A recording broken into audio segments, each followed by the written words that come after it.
Bonjour, bienvenue à ce message lumière de la famille Myriam. Nous sommes le jeudi de la deuxième semaine du temps ordinaire, un temps extraordinaire pour contempler le Christ dans la barque. C'est ce que nous allons voir aujourd'hui avec cet évangile qui est tiré de Saint Marc au chapitre 3.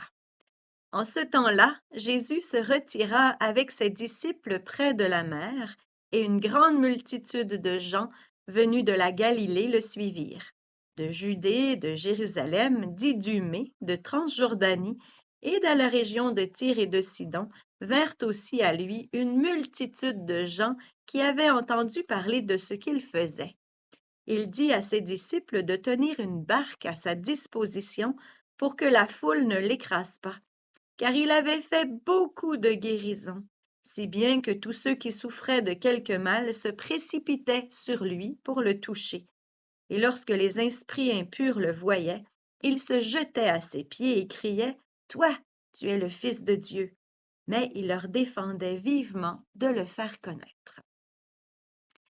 Le mot qui m'a interpellée dans cet évangile et dont j'ai parlé dans mon introduction, c'est barque, hein, le mot barque, parce que celle-ci me fait penser à l'Église. C'est effectivement un symbole de l'Église naviguant sur les flots tumultueux du monde, guidée par le Christ malgré les tempêtes. Alors c'est intéressant de voir Jésus dans la barque où il est avec ses disciples, hein, j'imagine. Et qu'est-ce qu'il fait dans la barque? Il enseigne, il fait des miracles, il libère des esprits mauvais. Voilà. Alors, j'ai vu dans ces verbes, hein, ces actions du Christ, j'ai vu à travers son enseignement, qu'est-ce qu'il enseigne? Bien, les commandements, la nouvelle façon de vivre les commandements, comment lui est venu les accomplir. Il fait des miracles et il nous laissera les sacrements, il laissera à son Église les sacrements pour continuer son effet de guérison dans le monde. Il libère des esprits mauvais qui empêchent la foi. Alors, c'est la profession de foi. Ce sont les personnes qui veulent. Jésus veut que ce soit les personnes qui sont libérées qui proclament leur foi, pas les démons. Alors, c'est la profession de foi et Jésus, bien, on l'a vu dans les, les, les versets précédents de cet évangile que Jésus prie. Alors, on a ici les 4 piliers de l'Église. Si tu ouvres le catéchisme de l'Église catholique, tu trouveras la profession de foi, les sacrements, les 10 commandements et la prière. Ce sont les 4 grandes parties du catéchisme de l'Église catholique. Donc, cette parole aujourd'hui nous parle de l'Église, hein, qui est le corps du Christ et qui donne au monde son humanité et sa divinité. L'humanité et la divinité du Christ.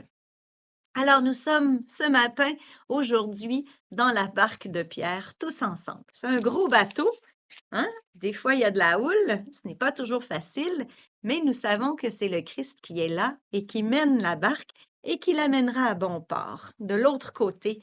Lui sait où il nous mène. Alors moi, je dois vivre l'abandon à la providence.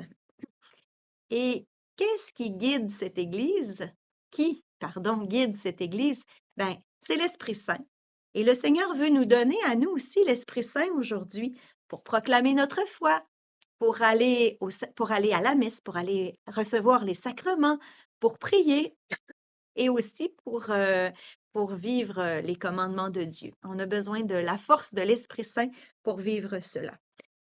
Nous sommes membres de l'Église, hein. Chacun de nous est un membre de ce corps, hein. Il y a un chant, on chante souvent ici à la cathédrale de Namur. Nous sommes le corps du Christ. Chacun de nous est un membre de ce corps, hein. Chacun de nous a apporté sa petite couleur personnelle à cette Église qui se bâtit au fur et à mesure de nos vies d'amour. Et c'est sur nous que doit rayonner aussi la lumière du Christ. Voilà pourquoi on a besoin de guérison. On a besoin de libération, on a besoin de prière, on a besoin d'accompagnement aussi, hein? On peut pas, je peux pas dire: «Ah, il y a trop de houle aujourd'hui, je sors du bateau, je vais me débrouiller toute seule, je vais me trouver un je vais me trouver un radeau ou un morceau de bois pour me débrouiller toute seule». C'est dangereux, on est mieux de rester dans le bateau avec le Christ. Même si on a envie d'aller faire du radeau, c'est pas une bonne idée. Jésus nous invite à rester avec lui, à lui faire confiance plus que tout. Et c'est un très, très, très grand défi, la confiance. Voilà, dans la barque de Pierre, faisons confiance, restons avec Jésus, gardons les yeux fixés sur lui et nous ne serons pas déçus. Je te souhaite une belle journée. Au revoir et à demain. Jésus.